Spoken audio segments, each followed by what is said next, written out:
వేటగాని ఉరిలో నుండి ఆయన నిన్ను విడిపించును. కీర్తనలు 91 అధ్యాయము 3వ వచనం.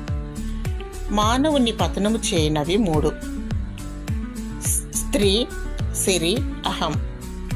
స్త్రీ వలలో అనగా దెలీలా వలలో చిక్కిన సంసోను పతనమైపోయాడు. సిరి అనే ఉరిలో చిక్కిన ధనవంతుడు పాతాళంలో యాతన పడుతున్నాడు. హేరోదు అహంకారముతో విర్రవీగి పురుగులు పడి చనిపోయాడు. దురాశ పాపమును కనును, పాపము పరిపక్వమగును. పాపము వలన వచ్చు జీతము మరణము.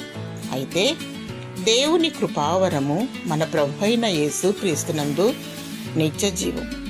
ప్రేమ మోజులో పడి నీవు సమస్యలను తెచ్చుకుంటున్నావు.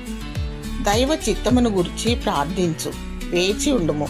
ఆశతో, దురాశతో, లోభంతో, డబ్బు వ్యామోహంతో పడి ఉరికి గురవుతున్నావు.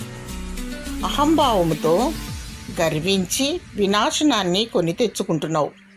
అపవాది కుయుక్తిని, సాతాను ఉచ్చులో పడకుండా దేవునికి మొరపెట్టుము.